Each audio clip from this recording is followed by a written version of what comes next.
Bonjour à tous, à ceux qui sont présents, à ceux qui sont loin. Nous allons passer encore un moment formidable dans la présence de Dieu par les chants et les louanges que nous allons faire monter vers lui. Et avant de commencer, nous allons simplement lui remettre ces instants. Seigneur, nous te bénissons, nous te rendons grâce et nous voulons vraiment te remercier parce que nous avons encore ce privilège de nous approcher du grand Dieu vivant et vrai, celui qui est nul, comparable, celui qui est bon envers nous, qui nous a donné tout ce qu'il avait, le meilleur, Jésus. Et nous voulons lui dire merci au travers de ces chants et de nos louanges. Merci Père pour cette grâce que tu nous fais de nous élever encore vers toi et de te dire Seigneur combien nous t'aimons. Nous remettons toutes choses entre tes mains afin que tu nous conduises par ton esprit au nom de Jésus. Amen.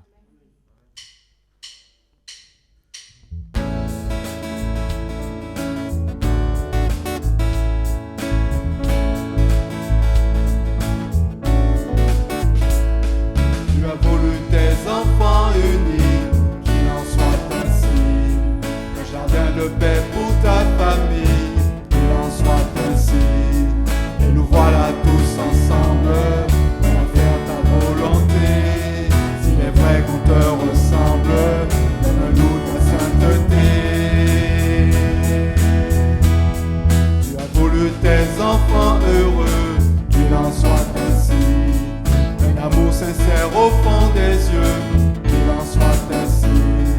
Nous ne sommes pas capables de nous aimer. Les trucs ne sont pas acceptables selon tes desseins parfaits. Et nous serons enfin ce temple, ce palais où tu demeures, où ton cœur de Père nous comble de sa grâce. Nous serons enfin l'épouse que ton amour a choisi, le parfum de ta vie, qu'il en soit ainsi.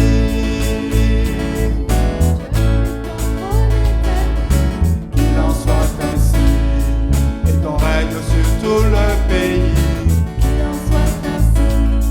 Nous irons dans ta confiance, enflammés de ton esprit, proclamés dans ta puissance, le salut de Jésus-Christ.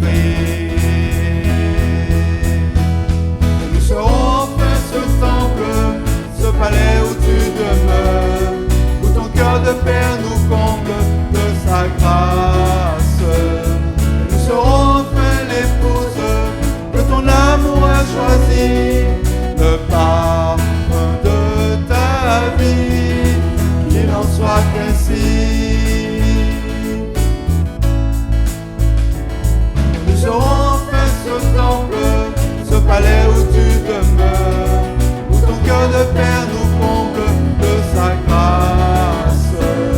Et nous serons enfin l'épouse que ton amour a choisi, le parfum de ta vie, le parfum de ta vie, le parfum de ta vie, qu'il en soit ainsi.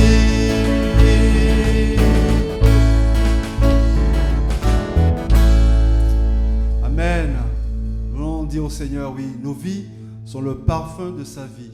Il prend plaisir dans tout ce que nous disons, nous faisons, quand nous le cherchons réellement et que nous cherchons à le glorifier.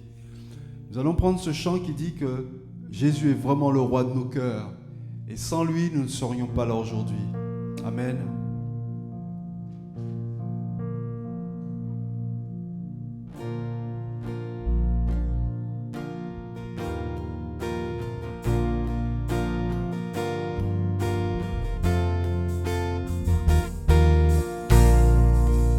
Que le roi de mon cœur soit la montagne où j'accours, la fontaine où je bois. Oh, il est mon chant.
ne m'abandonneras jamais. Tu ne m'abandonneras jamais. Tu es bon, bon, oh. Tu es bon, bon, oh. Tu es bon, bon, oh. Tu es bon, bon, oh.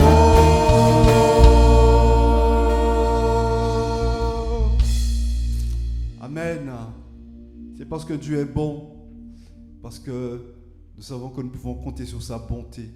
La Bible dit que ce qui fait la grandeur d'un homme, dans le livre des Proverbes, ce qui fait la bonté d'un homme, la grandeur d'un homme, c'est sa bonté. Et Dieu attend de nous que nous soyons bons comme lui, bons envers notre prochain, bons envers ceux qui parfois nous persécutent, bons envers ceux qui parfois ne nous aiment pas, bons envers parfois ceux qui ne nous comprennent pas. Il nous demande d'être bons, parce que lui, il est bon envers nous. Quand parfois nous ne sommes pas à la hauteur, Dieu est bon envers nous. Il ne nous juge pas, il ne nous condamne pas, il ne nous reproche pas. Amen. C'est pour cela qu'on ne se lassera jamais de le louer, jamais de chanter sa gloire, parce que sa gloire est incomparable. Je viens t'offrir, Seigneur, ce que j'ai de meilleur. Je viens t'offrir ma vie. Oui, à toi Jésus-Christ. Et même si je suis fragile, et même si c'est difficile, je chanterai gloire à l'Éternel. Je chanterai louange à son nom. Je chanterai Dieu, mon essentiel. Je chanterai en l'honneur de son nom. Je viens te dire, Seigneur, que tu es mon bonheur. Ton rien ne peut détruire notre bel avenir. Et même si je suis fragile, et même si c'est difficile, je chanterai gloire à l'Éternel. Je chanterai louange à son nom. Je chanterai Dieu, mon essentiel. Je chanterai en l'honneur de son nom. Je chanterai gloire à l'Éternel.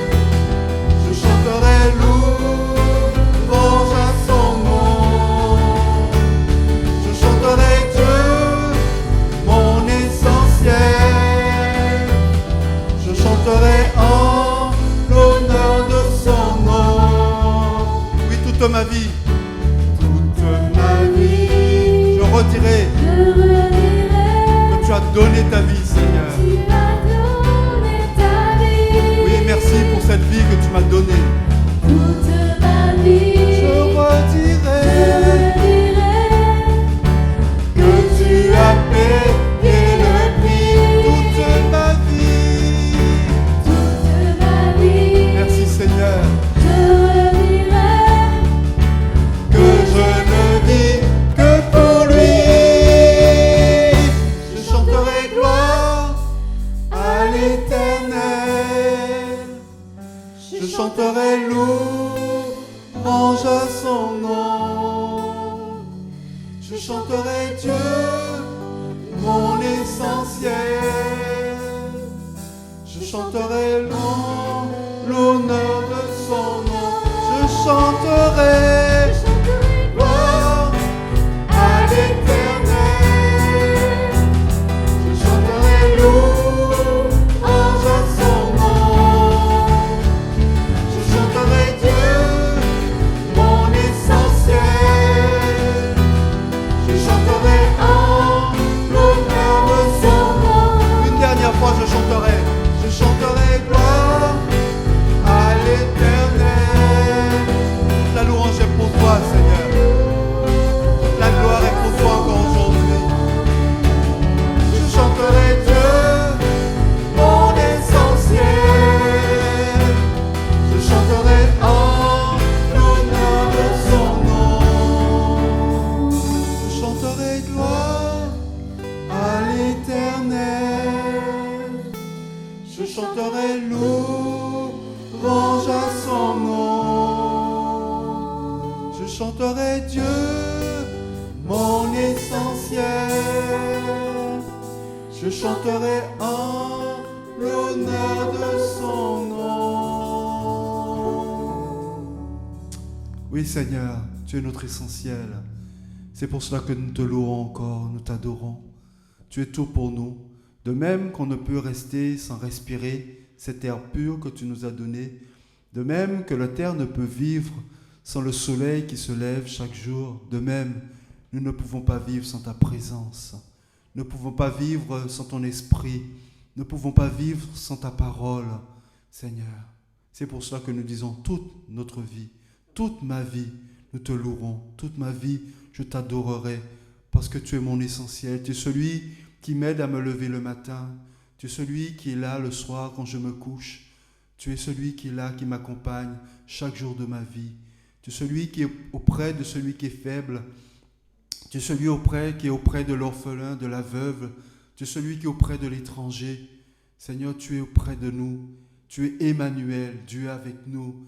Seigneur, nous ne pouvons vivre sans toi.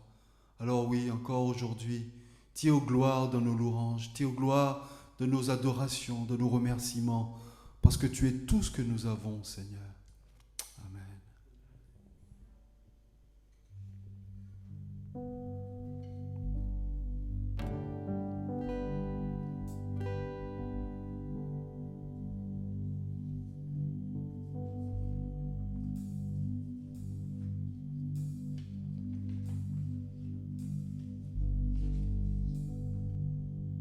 Je suis émerveillé devant ta sainteté.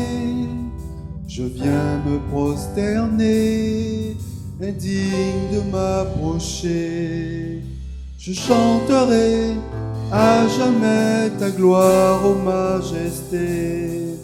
Je t'aimerai à jamais, prince d'éternité.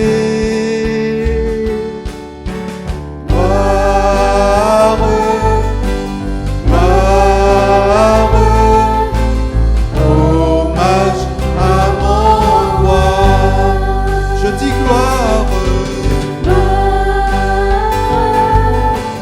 gloire, hommage à mon roi. Les cieux m'ont raconté L'éternelle destinée, tu es le Rédempteur, le tout-puissant Sauveur.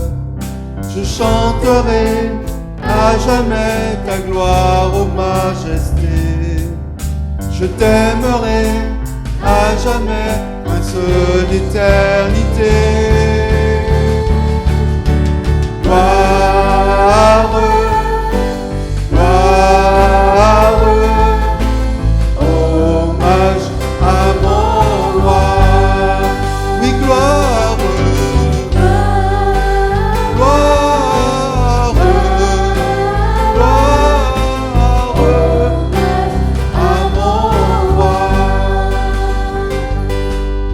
Le voile déchiré, je peux m'abandonner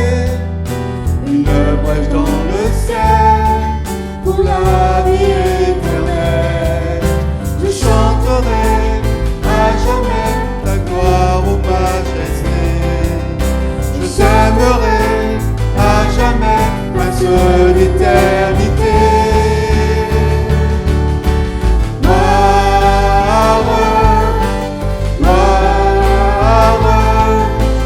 Hommage à mon roi, oui, gloire, gloire, gloire, oui, je dis gloire, gloire, gloire à mon roi.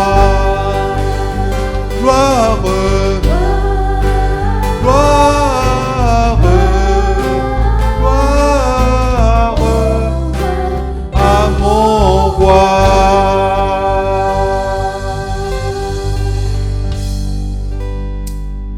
Amen. Merci Seigneur pour ta grâce.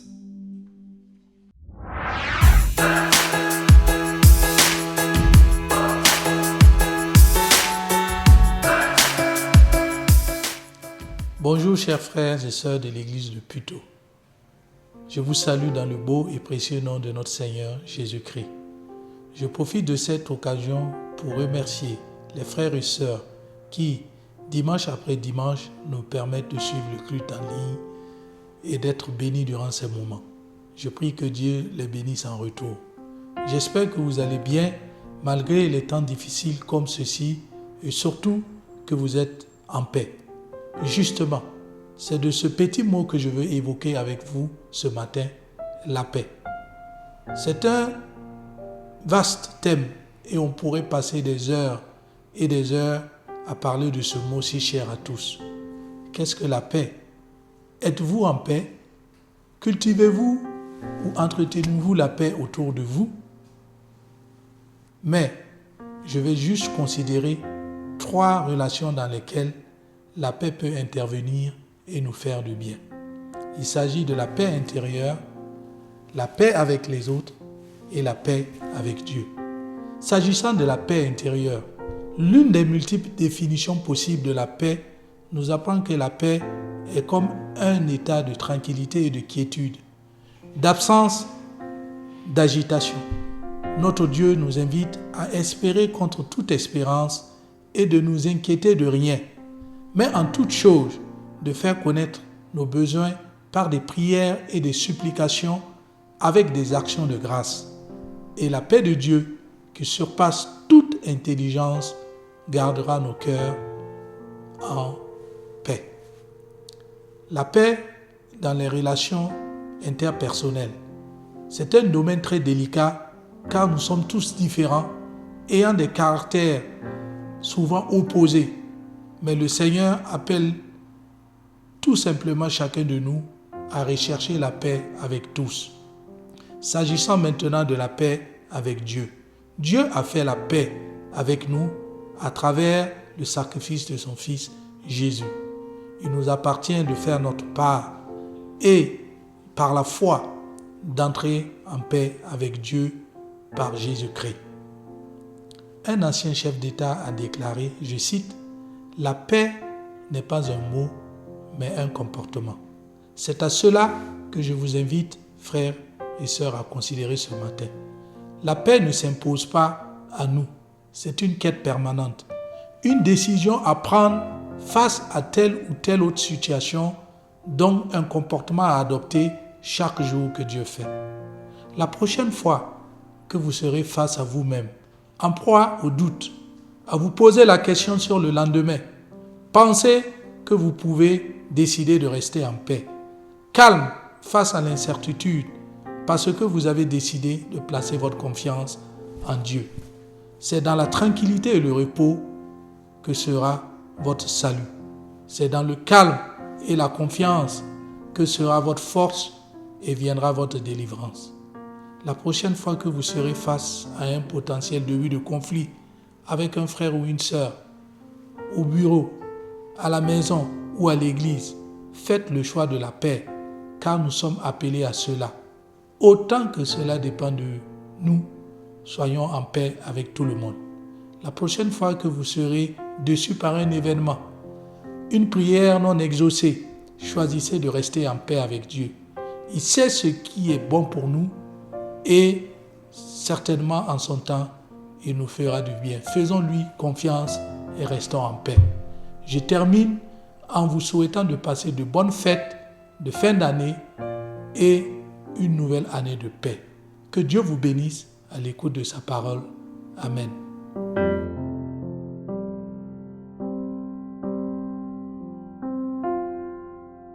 Bonjour, en espérant que vous avez passé une bonne fête de Noël en famille.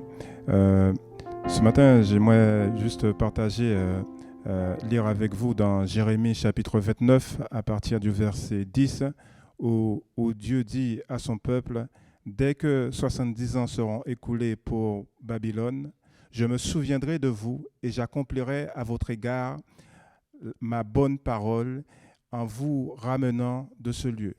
Car je connais les projets que j'ai formés sur vous, dit l'Éternel, projets de paix et non de malheur, afin de vous donner un avenir et de l'espérance. » Voilà, ce passage, bien sûr, se trouve dans un contexte où le peuple même est déporté, mais cependant, il y a une vérité qui se trouve dans ce verset. C'est une vérité qui, tant que la terre existe, demeure. C'est que Dieu connaît les projets qu'il a formés sur nous et ce sont des projets de paix et non de malheur, afin de nous donner de l'avenir et de l'espérance. Et nous allons voir que Dieu se souvient de toute personne qui le craigne et qu'il met tout en œuvre pour sauver la personne. Et Dieu demeure toujours un Dieu fidèle et il ne change pas. Et j'aimerais dire que d'ores et déjà que Dieu se souvient de toi et se rappelle de ta démarche de foi. Démarche qui est le résultat, qui est le fruit de ta foi naissante. Et Dieu est en train de tout mettre en œuvre pour venir et te délivrer, te sauver. Tu aimes sa parole, tu sais qu'il est capable de faire beaucoup de choses pour toi, mais tu n'arrives pas à t'en sortir. Mais sache que Dieu dit qu'il est lui-même en marche vers toi. Du moins, son plan a été déjà mis à exécution. C'est juste une question de temps pour ta délivrance, pour ta guérison, pour ta restauration. Sache que Dieu même est déjà à l'œuvre. Et nous allons voir tout cela à travers la vie d'une femme. Cette femme s'appelle Rahab. Rahab qui était une prostituée. Mais cependant, Dieu avait un projet pour sa vie. Et nous allons lire dans Josué chapitre 2, à partir du verset 8. Excusez-moi, on va commencer Josué chapitre 2, verset 1, où précisément Josué va dire, fils de Nun, va dire à ses serviteurs, Josué chapitre 2, verset 1, « Josué, fils de Nun, fit partir secrètement de Sittim 2 espions en leur disant, « Allez examiner le pays et en particulier Jéricho. » En particulier Jéricho. À la conquête de Canaan, Josué dit à ses soldats, à ses espions, d'aller plutôt à Jéricho. Et Jéricho, c'est là où se trouve Rahab. Josué chapitre 2, verset 8. Les espions étant arrivés à Jéricho, vont entrer chez Rahab et il est dit, avant que les espions se couchent, Rahab monta vers eux sur le toit et leur dit, « L'Éternel, je le sais, vous a donné ce pays. La terreur que vous inspirez nous a saisis et tous les habitants du pays tremblent devant vous. Car nous avons appris comment, à votre sortie d'Égypte, l'Éternel a mis à sec devant vous les eaux de la mer Rouge et comment vous avez traité les 2 rois, les Amoréens, au-delà du Jourdain, Sihon et Og, que vous avez dévoués par interdit. Nous l'avons appris et nous avons perdu courage. Et tous nos esprits sont abattus à votre aspect, car c'est l'Éternel, votre Dieu, qui est Dieu en haut dans les cieux et en bas sur la terre. Et maintenant, je vous prie, jurez-moi par l'Éternel que vous aurez pour la maison de mon Père la même bonté que j'ai eue pour vous. Donnez-moi l'assurance que vous laisserez vivre mon père, ma mère, mes frères, mes sœurs et tous ceux qui leur appartiennent et que vous nous sauverez de la mort. » Ces hommes lui répondirent, « Nous sommes prêts à mourir pour vous si vous ne divulguez pas ce qui nous concerne. Et quand l'Éternel nous donnera le pays, nous agirons envers toi avec bonté et fidélité. » Rahab, cette femme prostituée, a entendu tous les exploits que Dieu a pu accomplir pour délivrer son peuple de l'esclavage. Rahab a entendu que Dieu est un Dieu puissant et que Dieu est celui qui sauve et il est capable d'ouvrir la mer en deux pour que son peuple puisse traverser à pied sec. En entendant tout ce que le Dieu des Hébreux pouvait faire, Rahab a placé sa foi en Dieu et elle a cru que Dieu est le Dieu qui est Dieu dans les cieux et sur la terre. En d'autres termes, elle a compris que Dieu est celui qui règne. Elle a compris cela, elle a placé sa foi en Dieu. Je rappelle que lorsque cette femme a placé sa foi en Dieu, personne ne le savait si ce n'était Dieu lui-même. Si ce n'était Dieu lui-même. Car elle a entendu les infos, tout ce que Dieu a pu faire, alors qu'elle était à Jéricho. Et c'est à partir de là qu'on voit que Dieu, qui a formé un projet sur la vie de Rahab, va tout mettre en œuvre pour aller chercher Rahab qui a foi en lui. Celui qui aime Dieu incite Dieu à se déplacer et venir le chercher. Si quelqu'un est quelque part, quel que soit l'endroit où tu te trouves, peut-être tu es isolé quelque part, sache que si tu aimes Dieu, tu incites Dieu même à se déplacer, à tout mettre en œuvre afin de venir te sauver et te délivrer. Sache que dans un premier temps, Dieu a envoyé sa parole, le témoignage à son égard de ce qu'il est un Dieu puissant, tu as entendu ces choses et la foi est née en toi.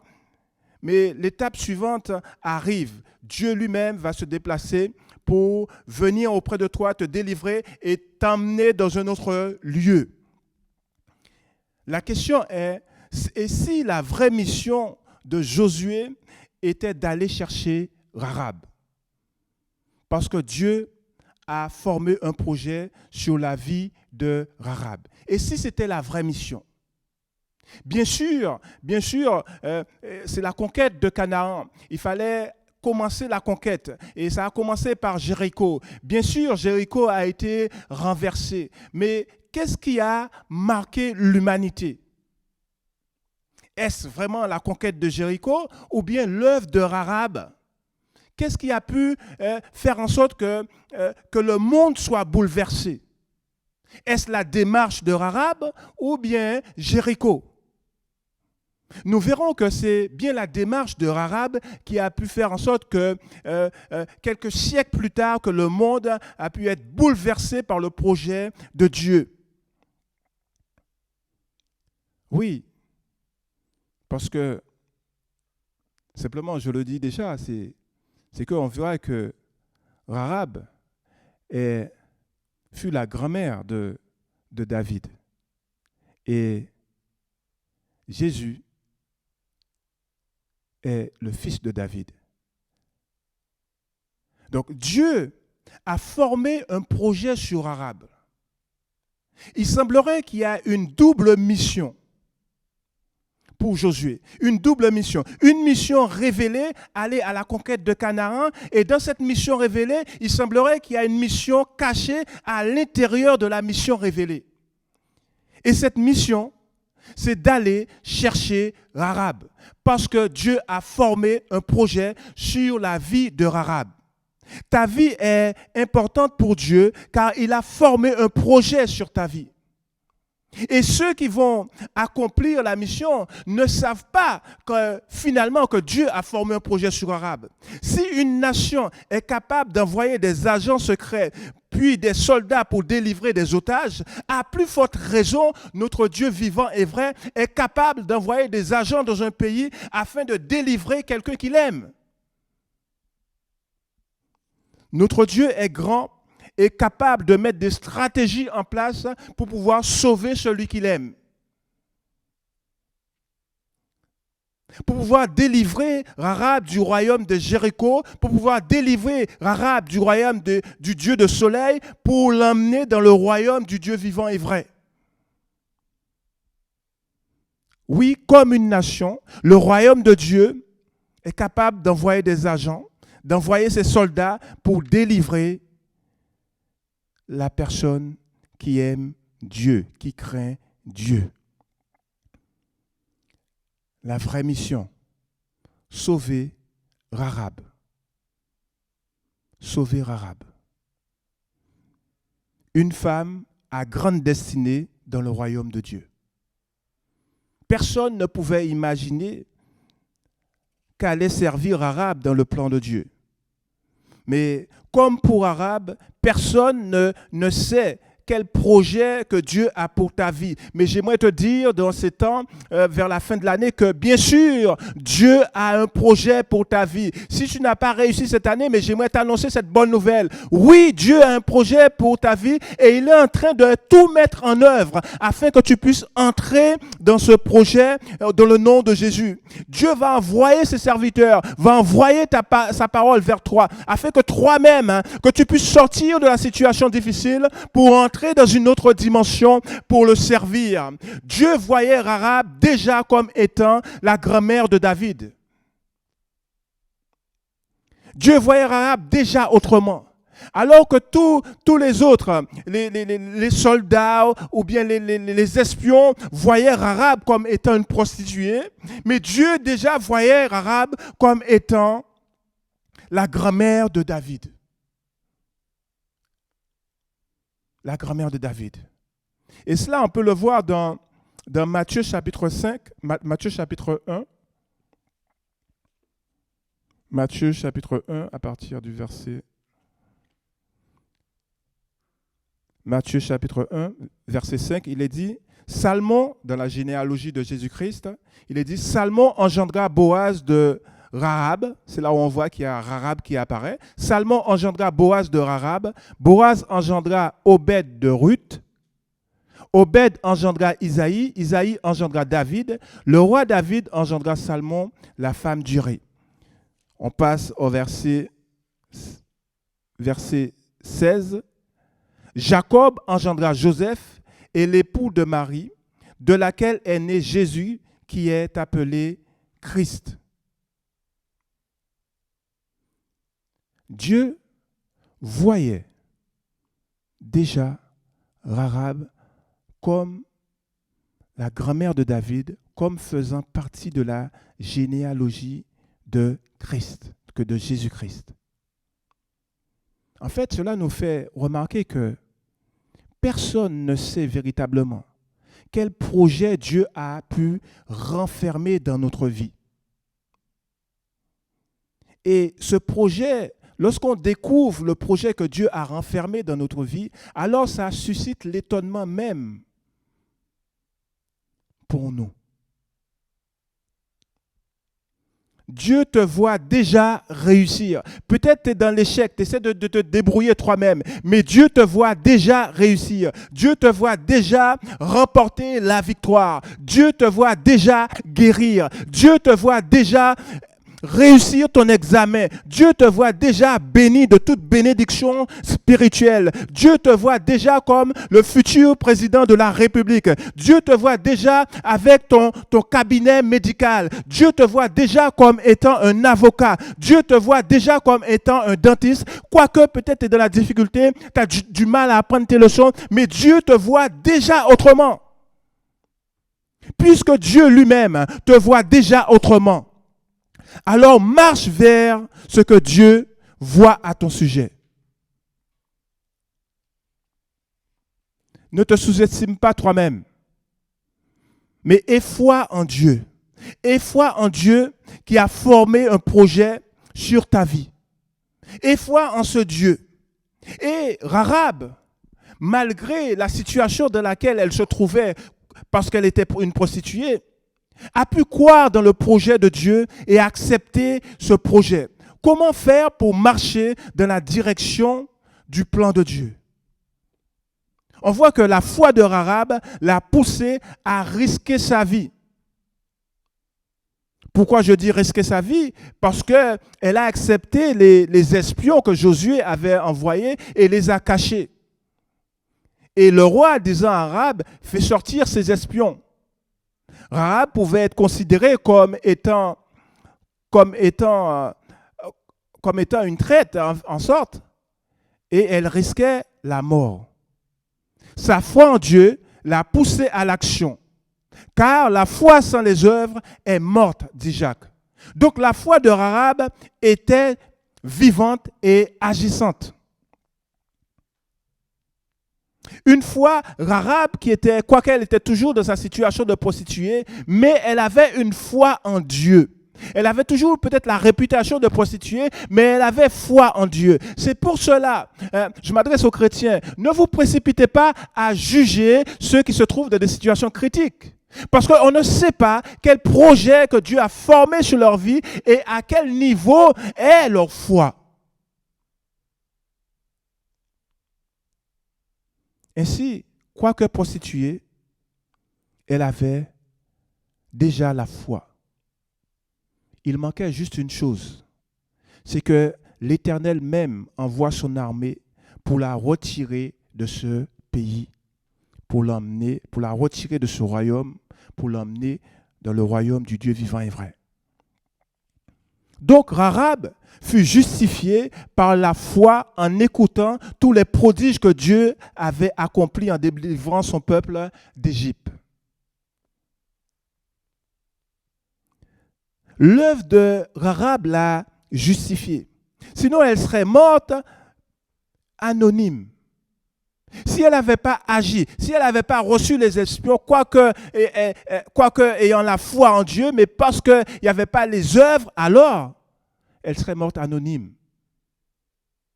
Mais puisqu'elle est passée à l'action, il y a eu les œuvres, alors elle est entrée dans le plan de Dieu sur la terre, en devenant par la suite la grand-mère de David, le grand roi que l'humanité connaît. Elle n'a pas craint de se faire attraper par les serviteurs du roi. Elle n'a pas craint de perdre sa vie. Et le Seigneur Jésus a pu dire dans Matthieu 10, verset 28, « Ne craignez pas ceux qui tuent le corps et qui ne peuvent tuer l'âme. Craignez plutôt celui qui peut faire périr l'âme et le corps dans la géhenne. » Rahab craignant Dieu d'abord. Ainsi, Dieu a honoré sa foi. Ainsi, Dieu a rémunéré sa foi. Dieu lui a donné le salaire qui convient à sa foi. La foi de Rahab l'a poussé aussi à attacher un cordon de fil cramoisi à la fenêtre. De suite, après que les espions, après le départ des espions, Rahab a attaché un cordon de fil de cramoisi à la fenêtre.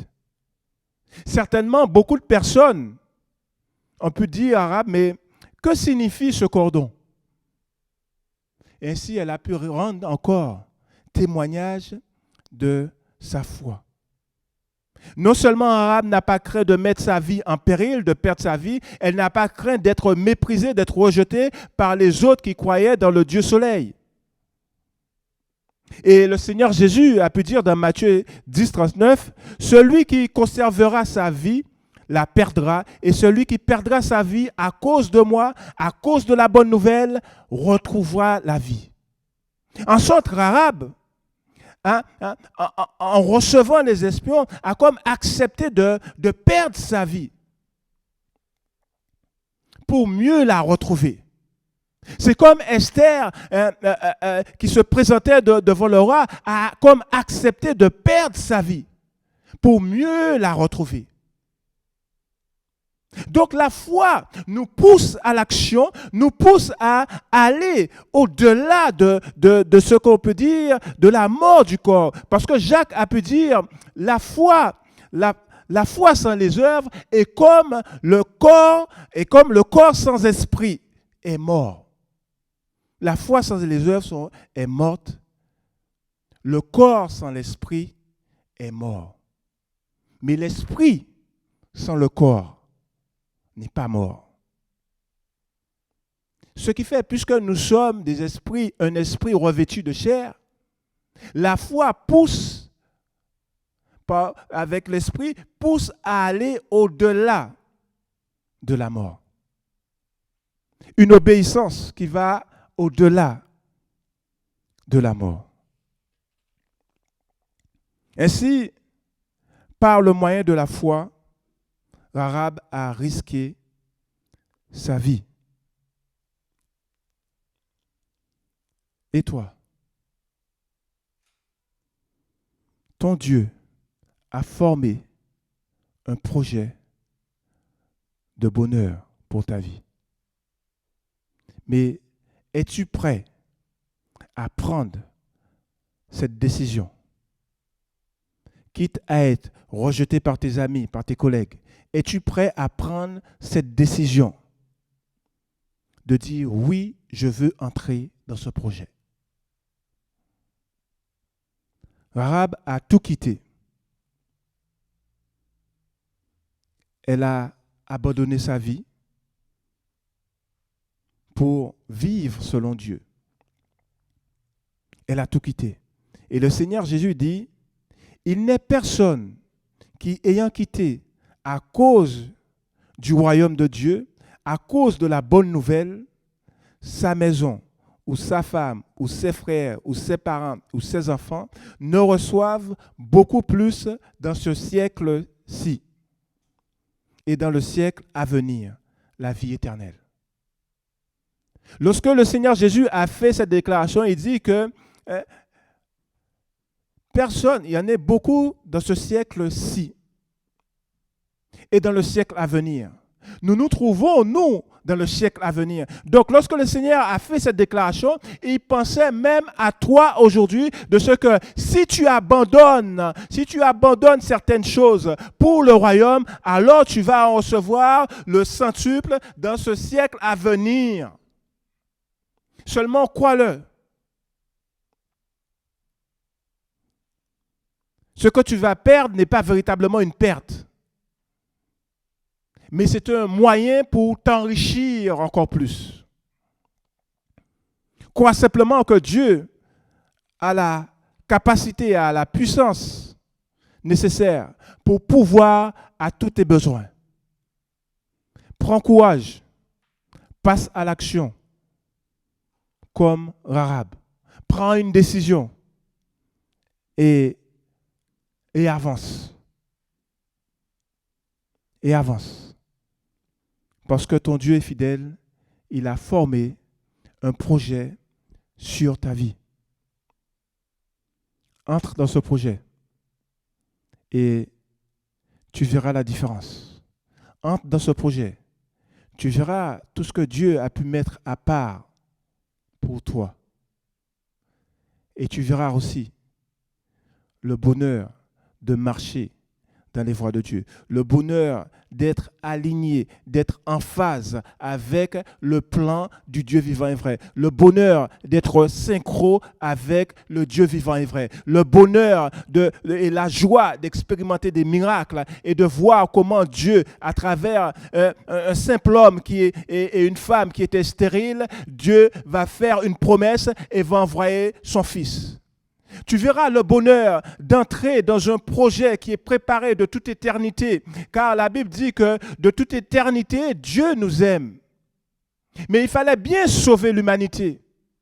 Donc c'est juste extraordinaire de pouvoir entrer dans le projet du Dieu vivant et vrai.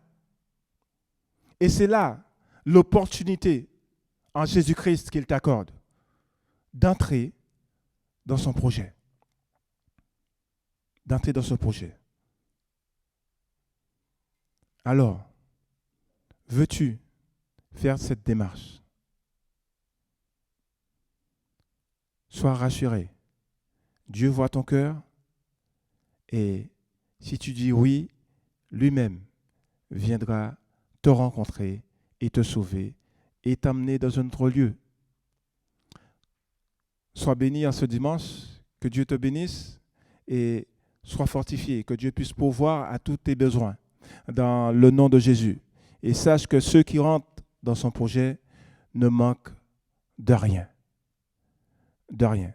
Car il a dit que le juste ne mendiera pas son pain. Que Dieu te bénisse. On prie ensemble. Merci Seigneur Jésus pour ta grâce et pour ta fidélité. Merci pour ta beauté, car nul n'est comme toi. Merci parce que tu me fais la grâce d'entrer dans tes projets dans le nom de Jésus-Christ et de pouvoir expérimenter continuellement ta grâce et ton approvisionnement dans ma vie dans le nom de Jésus. Comme tu as béni Rahab, tu l'as conduit, tu l'as délivré, qu'il en soit encore ainsi aujourd'hui au milieu de notre nation française, Père, que tu puisses bénir et sauver encore dans le nom de Jésus. À toi l'honneur, la gloire, Père. Amen. Soyez bénis. Nous voici sur la fin de notre réunion et nous sommes heureux d'avoir pu prendre ces quelques chants avec vous. Nous allons prendre un dernier chant qui exprime notre joie et notre reconnaissance et l'expression de ce qu'on pense de Dieu, qu'il est ce grand Dieu, ce Dieu formidable, ce Dieu dont nul n'est comparable. Ce chant dit « You are Yahweh » et pour ceux qui ne comprennent pas l'anglais, ça veut dire « Tu es Yahweh le Tout-Puissant, le grand Dieu ». Amen.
pas d'autre Dieu.